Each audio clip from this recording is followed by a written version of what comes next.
باب التناوب فی العلم، باری باری علم حاصل کرنے کا بیان. نوبت کہتے باری کو، یعنی ایک دن ایک، دوسرے دن دوسرا، ایک سال ایک، دوسرے سال دوسرا، ایک سال ماں ایک سال بیٹی مثلا. دونوں بھی کر سکتے ہیں لیکن باری باری کی بھی اجازت ہے. حدثنا ابو الیمان قال اخبرنا شعیب عن الزہری قال ابو عبد اللہ وقال ابن وهب اخبرنا یونس عن ابن شہاب عن عبید اللہ بن عبد اللہ بن ابی ثور عن عبد اللہ بن عباس عن عمر قال كنت انا. حضرت عمر رضی اللہ تعالیٰ عنہ کہتے ہیں کہ میں وجار لی اور ایک میرا ہمسایہ تھا، من الانصار انصار میں سے، ہم دونوں تھے، فی بنی امیہ بن زید، بنو امیہ بن زید کے گاؤں میں یعنی یا ان کے علاقے میں تھے. وہیا اور یہ جگہ جو تھی، کس کی جگہ؟ بنو امیہ کی، من اوالی بلندی والے علاقے کی طرف تھی. اوالی عالی سے، المدینہ تے مدینہ کے، مدینہ کے بلند ترین علاقوں میں سے تھی، یعنی اوپر کے علاقوں میں تھی.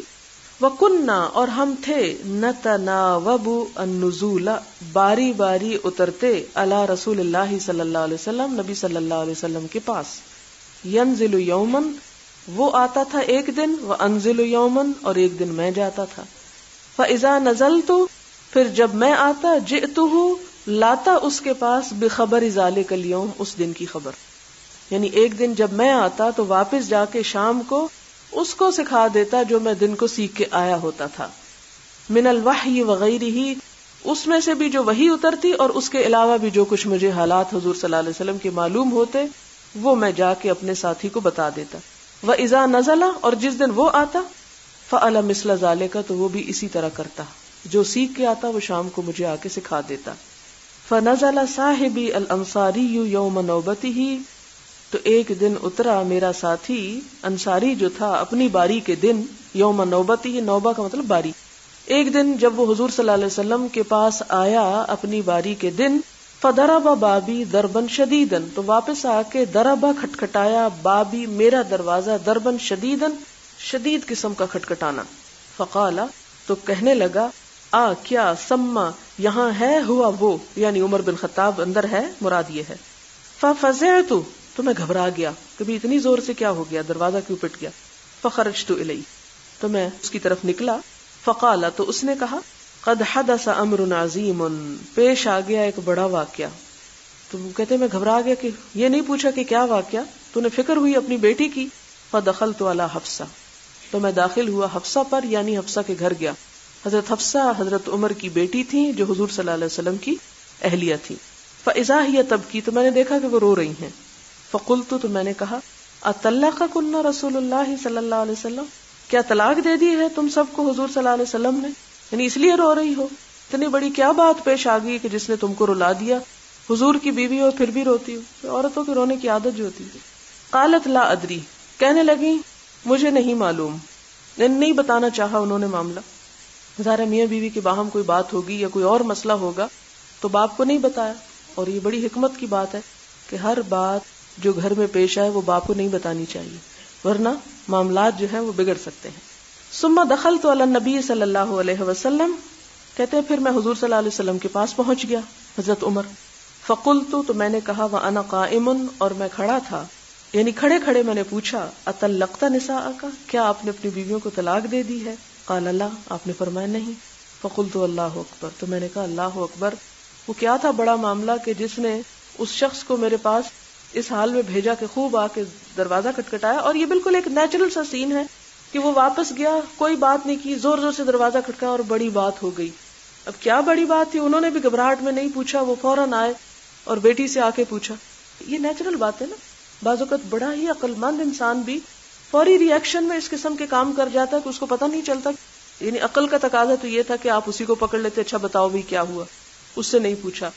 پھر جا کے کسی سے پہلے باہر پوچھتے، ڈائریکٹ انہوں نے وہاں جا پوچھا اپنی بیٹی سے. شاید ان کے دل میں کوئی ایسا وہم آیا، پھر حضور صلی اللہ علیہ وسلم سے پوچھ لیا.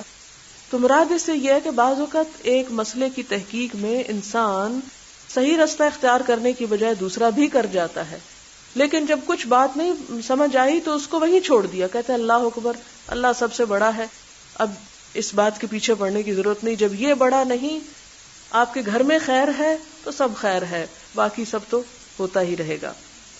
اچھا، اس میں جو بات یہ پتہ چلتی ہے کہ باری باری علم حاصل کرنے کے لیے نکلنا، یہ خاص طور پر مدینہ کے ابتدائی دور کا واقعہ ہے کہ جب مہاجرین مکہ سے مدینہ آئے، کوئی کمانے کا ذریعہ نہیں تھا، کوئی ابھی حالات ان کے نہیں تھے، نہ اپنے گھر بار تھے، تو یہ نہیں کر سکتے تھے کہ جو مکہ سے آئے آپ کے ساتھ وہ تو سارا وقت آپ کے ارد گرد بیٹھے رہیں اور سیکھتے رہیں، اور انصار نے جو یہ کرم کیا کہ اپنے گھر بار دے دیے، وہی کام کرتے رہے، وہی تجارت کرتے رہے. تو اس لیے اس فوری ایک ایمرجنسی کی کیفیت کو نبٹنے کے لیے کیا کیا گیا کہ مہاجرین نے مختلف گھروں میں پناہ لی، لیکن پناہ لے کر ان گھروں کا حق بھی ادا کیا، ان میں اپنا مال اور اپنی ایفرٹ سب کچھ لگایا. دیکھیں کہ مکہ میں حضرت عمر کو بہت موقع تھا اور بہت حضور صلی اللہ علیہ وسلم کے ساتھ رہے، لیکن مدینہ میں آ کے حالات کے بدلنے پر انہوں نے کیا کیا کہ اپنا وہ حق کچھ کم کر کے انصار کو بھی دیا. یعنی انہوں نے اگر ایثار کیا تو صحابہ کرام نے بھی ایثار کیا، ورنہ کون تھا جو حضور کی مجلس چھوڑ کے اٹھنا چاہتا ہوگا یا کہیں اور جانا چاہتا ہوگا. لیکن اس کا یہ مطلب نہیں کہ چلو اب حضور صلی اللہ علیہ وسلم کے پاس ایک دن نہیں جا سکتے تو پھر ہمارا کیا قصور ہے اور ہمیں کام کرنے ہیں اور ہماری چھٹی ہو گئی. نہیں، انہوں نے علم حاصل کرنے کا کام پھر بھی جاری رکھا، اور وہ کیا ہوتا تھا، شام کو بیٹھ کے ایک دوسرے سے ڈسکس کر لیا کرتے تھے. لیکن ساتھ ہی میں نے آپ کو بتایا کہ کچھ ایسے صحابہ کرام بھی تھے کہ جو اصحاب صفہ میں سے تھے، وہ نہ گھر جاتے تھے نہ کہیں اور، وہ مسلسل آپ صلی اللہ علیہ وسلم کے پاس بیٹھ کے پڑھا کرتے تھے. جو کچھ آپ فرماتے اس کو نوٹ کر لیتے، جب آپ چلے جاتے تو آپس میں ایک دوسرے کو احادیث یاد کر کے سنایا کرتے، جس کی وجہ سے یہ ذخیرہ ہم تک پہنچا ہے. اور حضرت ابو ہریرہ جیسے لوگ بھی تھے.